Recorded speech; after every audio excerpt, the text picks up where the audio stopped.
लोकसभा चुनाव 2024 के परिणाम इस बार बेहद चौंकाने वाले थे और चौंकाने वाले इसलिए भी थे क्योंकि बीजेपी लगातार 400 पार का दावा कर रही थी और बीजेपी सिर्फ 240 सीटों पर इस बार सिमट गई।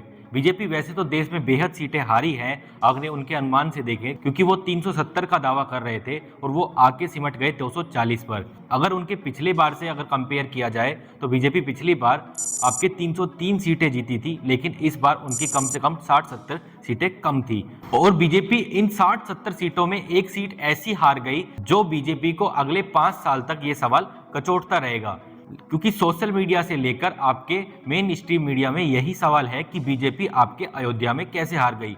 हम आज आपको 5 ऐसे फैक्ट बताने वाले हैं जिसके आधार पर आप बेहद आसान तरीके से समझ जाएंगे कि अयोध्या में बीजेपी कैसे हार गई। पहले अगर पॉइंट की तरफ बढ़े तो फैजाबाद सीट का जातिगत समीकरण।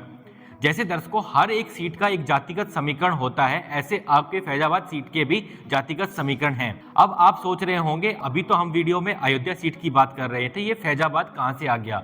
तो फैजाबाद आपको बता दें कि यह अयोध्या की लोकसभा सीट नहीं जबकि फैजाबाद की लोकसभा सीट है। इसमें 5 विधानसभा आती हैं जिसको मिलाकर आपके फैजाबाद लोकसभा सीट बनती है। अयोध्या सिर्फ एक विधानसभा है। अयोध्या विधानसभा के अलावा 4 अन्य विधानसभा आती हैं। उसमें पहली आती है दरियाबाद, दूसरी आती है आपके मिल्कीपुर, तीसरी अगर विधानसभा की बात की जाए तो वो आती है बीकापुर और चौथी अगर विधानसभा की बात की जाए तो वो है रुडाली और 5वीं हमने आपको बताई दी वो आती है अयोध्या। यानी कि इन 5 विधानसभाओं को मिलाकर आपके एक से लोकसभा सीट बनती है, वो बनती है आपके फैजाबाद और फैजाबाद लोकसभा सीट से बीजेपी हारी है, ना कि आपके अयोध्या से। अगर हम आपके इसके चुनावी समीकरण को आपको बताएं तो यहाँ पे अगर जाति की बात की जाए इस सीट पर तो 22% आपके ओबीसी वोटर आता है, जिसमें कुर्मी और यादव आते हैं। 21% वोटर आपके एसटी, एससी और अन्य पिछड़ा वर्ग आते हैं और 18% आपके मुस्लिम वर्ग आता है। तो दर्शकों जैसे सोशल मीडिया पर ये लगातार कहा गया कि आपके मुस्लिम वर्ग की वजह से ये सीट बीजेपी हार गई, ऐसा बिल्कुल नहीं है। ये दावे आपके पूरी तरीके से झूठे हैं, क्योंकि 18% वोटर ये डिसाइड कभी भी नहीं कर सकता कि इस बार ये सीट कौन जीतेगा। अन्य जातियों के वोट भी आपके दूसरी विपक्ष की जो पार्टी समाजवादी पार्टी की तरफ गए हैं। अगर हम आपके जातिगत समीकरण को इसको ध्यान से समझना चाहें तो आपके जो 22% ओबीसी वोटर है उसमें यादव वोटर आपके बेहद अधिक है और आपको जैसा पता ही होगा दर्शकों कि यादव वोटर बेहद कट्टर वोटर होता है और ये यादव को ही वोट करता है। यादव आपके जैसे आपके उत्तर प्रदेश में आपके अखिलेश यादव जी हैं और अखिलेश यादव एक यादव का बहुत बेहद बड़ा चेहरा है उत्तर प्रदेश का, इस वजह से वो सारा वोट आपके अखिलेश यादव की तरफ चला गया। दूसरा अगर हम कहें कि एसटी एससी वोटर की तरफ तो एससी एसटी वोटर आपके पूरे देश में यही बीजेपी का हिस्सा है, क्योंकि बीजेपी ने आपके एक नारा दिया था 400 पार और 400 पार का नारा उनके लिए बैकफायर कर गया, क्योंकि उनके ही कुछ नेताओं ने यह बयान दिए कि इस बार बीजेपी संविधान बदलने वाली है और संविधान बदलने को जोड़ दिया विपक्ष ने आपके आरक्षण खत्म करने के से, और जिसकी वजह से एसटी एससी और पिछड़ा वर्ग का वोट आपके खिसक गया दर्शकों और इस वोट का भी आपके बीजेपी को वहां पर नुकसान हुआ।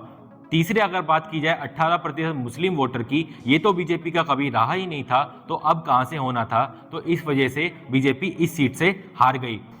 अगर हम सिर्फ अगर अयोध्या सीट की अगर बात करें तो अयोध्या सीट पर आपके बीजेपी प्रत्याशी आगे जरूर थे पर बेहद कम मार्जिन से। अयोध्या सीट की अगर बात की जाए तो आपके बीजेपी प्रत्याशी लल्लू सिंह 1,04,000 वोटों से आगे थे।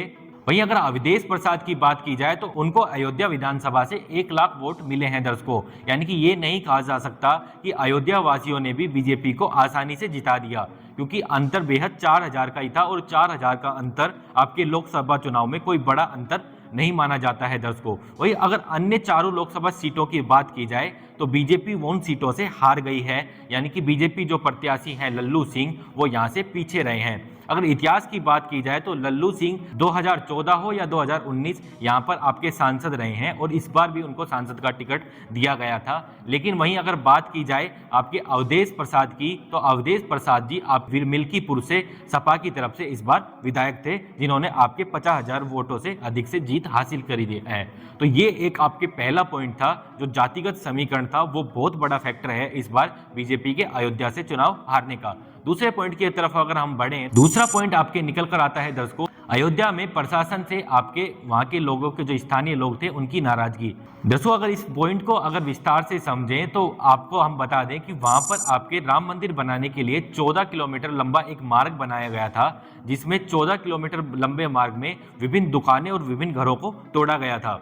उनमें कुछ ही लोगों को अपना मुआवजा मिल पाया। अगर हम राइटर्स की रिपोर्ट देखें या फिर अमर उजाला की, तो उनमें ये कहा गया कि कुछ ही लोगों को मुआवजा मिल पाया, लेकिन कुछ लोग ऐसे थे जिनके पास 200 साल से अधिक का कब्जा था, लेकिन उनके पास कोई उस जमीन के कागज नहीं थे, जिसकी वजह से उनको किसी भी प्रकार का मुआवजा नहीं मिल पाया, जिसकी वजह से साफ साफ नाराजगी आपको देखने को मिली इस बार चुनाव में, और आपको ये परिणामों में भी देखने को मिला। तीसरे पॉइंट की हम बात करें तो वो आता है आपके दोनों लोकल प्रत्याशी हैं, जिनमें उनके तरफ से नारे दिए गए वो दोनों आपके बैकफायर कर गए। एक को बैकफायर कर गया और एक को फायदा कर गया। पहले अगर हम बात करें तो लल्लू सिंह और आपके अवधेश प्रसाद जी का बयान। अगर हम लल्लू जी के बयान की बात करें तो लल्लू जी ने एक ऐसा बयान दिया जो कि आपके पूरे देश में सुर्खियों में आया। लल्लू सिंह बीजेपी के उन नेताओं में शामिल थे जिन्होंने ये आपके एक्सप्लेन करते हुए दिखाई दिए कि आपके बीजेपी को 400 पार क्यों चाहिए। उन्होंने साफ साफ कहा कि बीजेपी को 400 पार इसलिए चाहिए क्योंकि हम संविधान बदलना चाहते हैं, और उस संविधान को विपक्ष ने पूरे देश में, हमने जैसे अभी आपको बताया कि उन्होंने आरक्षण से जोड़ दिया, जिसकी वजह से उनका वो नारा बैकफायर कर गया उनके लिए। वहीं अगर हम बात करें अवधेश प्रसाद जी के बयान की, तो उन्होंने इस बार एक नारा दिया, न मथुरा न काशी, इस बार अवधेश पासी। यानी कि उनका कहने का मेन मतलब था कि इस बार आप धर्म की राजनीति को छोड़कर सीधा सीधा काम पर आप वोट कीजिएगा। और ये नारा कहीं ना कहीं सफल होता भी दिखा, क्योंकि जो धर्म की राजनीति अयोध्या के इलाकों में देखी जा रही थी वो उठकर सीधा सीधा काम के मुद्दों पर चली गई और अवधेश पासी अपना चुनाव जीत गए। वहीं अगर हम चौथे और पांचवें पॉइंट की तरफ बढ़ें तो वो आला कमान की कुछ गलतियां हैं। तो अगर चौथे पॉइंट की तरफ बढ़ें, जो मोदी जी का एक नारा जो अयोध्या में हार की कारण का वजह बताई जा रही है। मोदी जी ने आपके लगातार, आपने देखा होगा जैसे ही चुनाव कैंपेनिंग करी थी तब लगातार जय श्री राम के नारे से शुरुआत करी थी, और फिर चुनाव के बीच में आते आते प्रधानमंत्री मोदी जय जगन्नाथ बोलने लगे। लेकिन जय जगन्नाथ बोलने को लेकर उनका उड़ीसा में तो फायदा हो गया, लेकिन राम भक्त उनसे नाराज हो गए, क्योंकि जैसे आपने देखा होगा कि जब भी कोई नेता कहीं पर भी जाता है तो वहाँ पर जाके वहाँ की लोकल जो भी चीज़ें होती हैं उसको लेकर कुछ ना कुछ बोलता है। और अयोध्यावासी ये समझते थे कि राम भगवान उनके हैं, और जो उनका राम भगवान का पूरे देश में नारा लग रहा था उससे बेहद खुश थे। अचानक मोदी जी ने जय जगन्नाथ का नारा दिया, जिसके बाद वो नाराज हो गए और उसके बाद आपके वोटों में कमी देखने को मिली। ये भी राजनीतिक जानकार एक बड़ी वजह बता रहे हैं। अगर पांचवें और अंतिम पॉइंट की तरफ हम बढ़े तो आरएसएस और बीजेपी की नाराजगी। आरएसएस और बीजेपी की नाराजगी आपको अब खुलकर आपको दिख रही है, लगातार दोनों तरफ से बयानबाजी देखने को मिल रही है। ऐसी नाराजगी इस बार आपके अयोध्या सीट पर या फिर बोले कि फैजाबाद सीट पर भी लोकल में देखने को मिली। आपको दर्शकों बता दें कि बीजेपी की कल्पना करना भी बेकार है आरएसएस के बिना, क्योंकि आरएसएस बीजेपी के लिए हर चुनाव में लोकल लेवल पर विभिन्न कार्यकर्ताओं को इकट्ठा करने और विभिन्न मतदाताओं को वोट डलवाने के लिए कार्य करता है। लेकिन इस बार उन्होंने पूरी तरीके से अपना काम नहीं किया और अनदेखी उनकी की गई, जिसकी वजह से जो एक टकराव की स्थिति देखने को मिली। अयोध्या में भी खबरें आ रही हैं कि आरएसएस ने फील्ड पर बिल्कुल भी काम नहीं किया बीजेपी के लिए, जिसकी वजह से आपके बीजेपी हार गई। इन 5 पॉइंटों के अलावा कुछ और भी हम आपको पॉइंट बताएं तो बेरोजगारी का मुद्दा वहां पे उत्तर प्रदेश के चुनाव में बड़ा मुद्दा देखा गया। साथ ही हाल ही में जो एक पेपर लीक हुआ था उसकी वजह से एक काफी नाराजगी देखी गई। तो इस प्रकार कुल ये 7 पॉइंट हो जाते हैं। दर्शकों, आपको क्या लगता है इन 7 पॉइंटों के अलावा कोई भी पॉइंट है या फिर इन 7 पॉइंटों से आप भी सहमत हैं? नीचे कमेंट बॉक्स में लिखकर अपनी राय जरूर बताइएगा। अभी के लिए इस वीडियो में इतना ही। अगर आपको ये वीडियो पसंद आया हो तो वीडियो को लाइक कीजिएगा। अगर हमारे वीडियो आपको पसंद आ रहे हैं तो चैनल को सब्सक्राइब कर साथ में जो बेल आइकन लगा है वो दबा लीजिए। अभी के लिए इस वीडियो में इतना ही, फिर मिलेंगे किसी अन्य वीडियो के साथ। तब तक के लिए जय हिंद, जय भारत।